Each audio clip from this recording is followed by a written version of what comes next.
Nature Notan, Part 1. You are to first start by planning at least 4 nature images. I did 12 because I'm extra. But looking at pictures on the internet or from your imagination, anything having to do with nature, you can use. It could be animals, it could be plants, could be a scenery and a landscape, anything like that. So I just drew 4 boxes to plan my sketches. You don't have to draw a box. So I got a mushroom, sped up the video here for you, a little fern, and thinking, and a feather. And then I decided, well, what if I did a theme? So I drew 4 different clouds with different weather patterns happening with them, the thunder, the rain, sunshine, and then some wind. And then I thought, oh, what about all animals or insects? So I drew some images of a deer, a bird, very simplified images, a fish, and a bumblebee.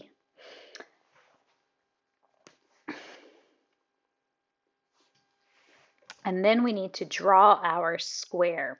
And you'll add at least 4 of those images that you practiced drawing. So on my paper, I want to draw a nice big square or rectangle. You can use a ruler if you like, but you want to leave a little bit of room above, below, and to the left and right, the sides of your box.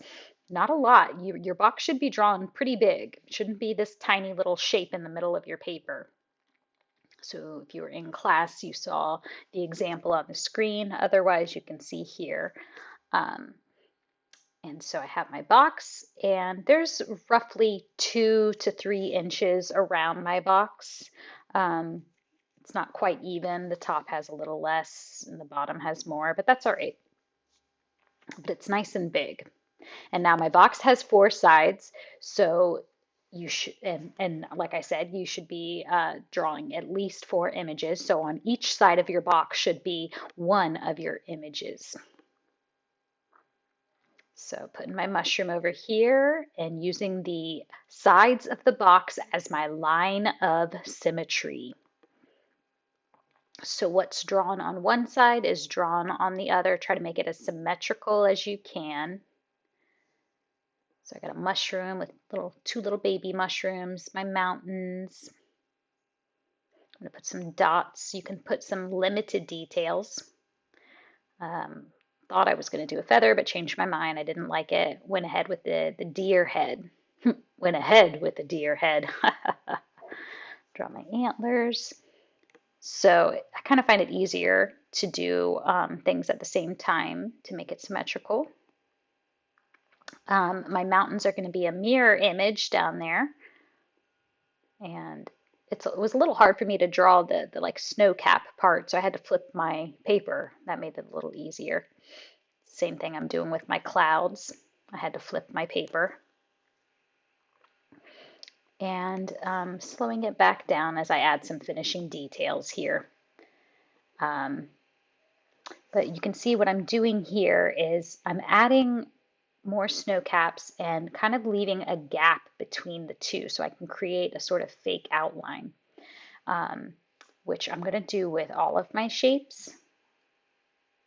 It adds a little bit more detail and design and variation in your imagery so that they're just not empty shadows.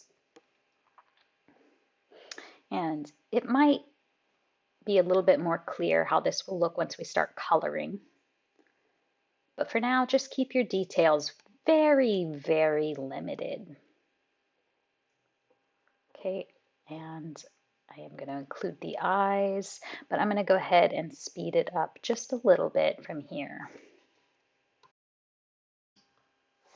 So speeding up, and just like I said, adding the rest of my little details, doing a little cloud on top of the other cloud, giving it that border. And I didn't have enough space to get all my raindrops in because it ran off the page where the spiral is on my sketchbook. But that's okay. If it runs off the page, that's okay. My mountains did and my raindrops did. So that's as far as we'll get today. And next week, make sure you have this with you, and we'll talk about coloring.